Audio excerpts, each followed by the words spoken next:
May I now call on stage Mr. Samarendra Mishra. It's a great pleasure and honor to be here at the industry's premier event, especially to be for once on the other side of the hall. We being farmers look forward to this event every year.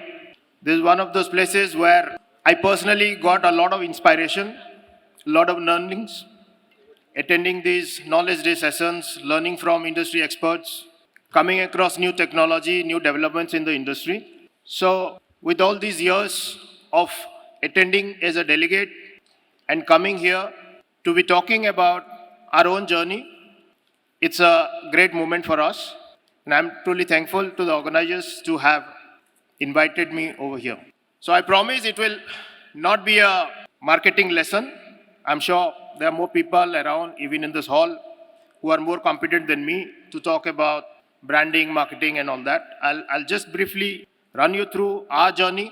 What were the thoughts behind us getting into what we are doing currently?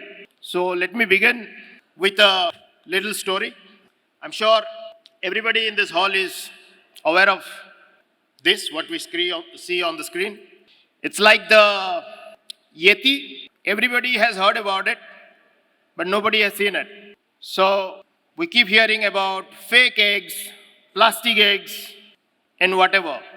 And from time to time, it has created problems for us in the industry, for the farmers, for whosoever is selling eggs.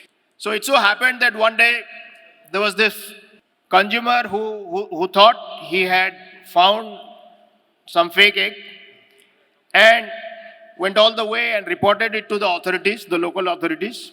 And then, so our authorities are so swift, immediately they raided the egg seller. You know the egg sellers in a small town, they are like sitting on the roadside and all. And the egg seller, whosoever had sold the egg, pointed them to us and said, this is where I got the eggs from. And so we had those people at our place asking asking about the whatever fake egg or plastic egg it was that they had discovered. In any case, we all have problems selling whatever is produced by our chickens. And for us to create further problem, bringing plastic egg and selling is something else, which defies any imagination. But our response was like, that's okay, but how do you know where the eggs come from? There's no name on the egg. Nor can you actually trace the source of the egg.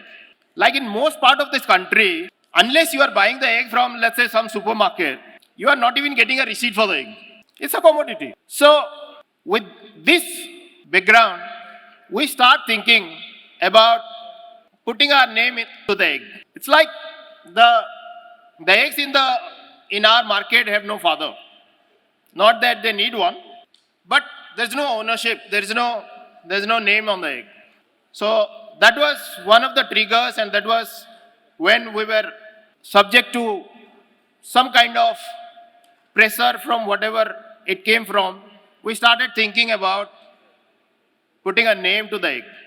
How is it going for us, for the industry, for all the farmers? There's a saying that if we keep doing what we are doing, we keep getting what we are getting. As of now, we keep producing the same products. The focus is more on farming, production, achieving high productivity. But it's not a problem with us or our country. World over, farmers have the same problems. To be honest, governments don't really want you to be very rich. World over. Because food inflation is a big concern. People don't want to pay a lot of money for food. It is a problem for governments. So as traditional farmers, we can only earn as much. Our earnings, our incomes would be limited. So if we want to maximize, we want to increase our profitability, we need to do more. And what we could do? So we need to go beyond the traditional farming. We need to start thinking about post-production facilities.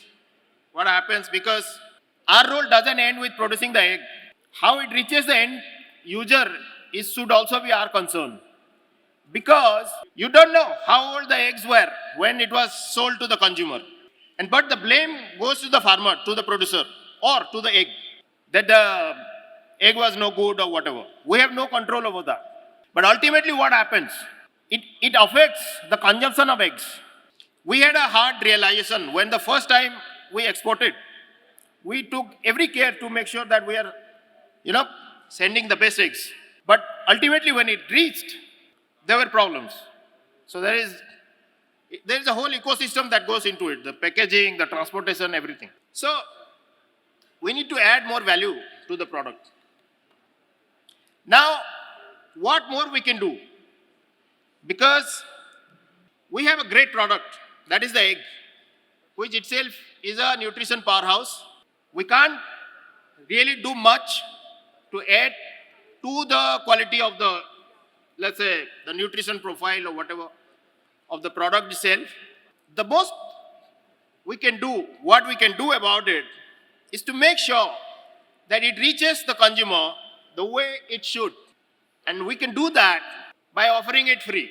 Not free as in no money, but what we can do is we can produce eggs that are free from, let's say, any antibiotic residues, any sort of contamination, free from salmonella, maybe free from any cracks.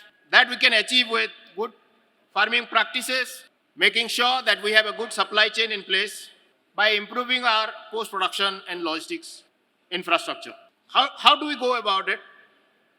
We can do that by understanding our consumers who are, at the end of the day, are having the egg, eating the egg, or using it in any form that they might use.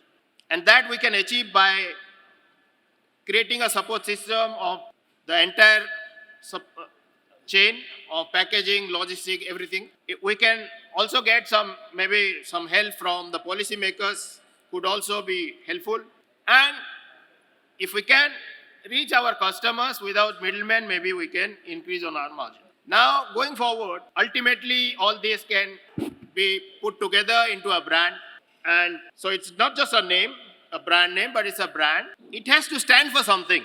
The brand, when we, let's say, look at him, we know that it says reliability. So we know that he is expected to deliver. So a brand must stand for itself, must stand for something. So being farmers, our first thought was going back to our farming, to our farms. And we thought a good starting point could be investing in infrastructure which is at par with the best in the world, which in turn can inspire confidence in the consumers. Because worldwide, if you look at eggs, chicken, people kind of associate them with farms. If you look at the global egg scenario, there would be like family farms, and people want to know who is producing it and where it is coming from. We don't have much time, or else I could have played a short video. I'll just skim through it. Our thought was creating a brand out of a commodity. The most important factor was building trust. In any case, for any brand, it is the trust factor that works.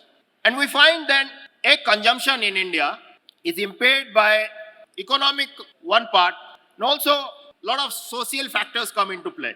And a lot of malicious campaigns, wrong narratives, like the plastic eggs or egg having this or that, hasn't helped our industry much. So the first thing that we decided was to print a best before date on the egg.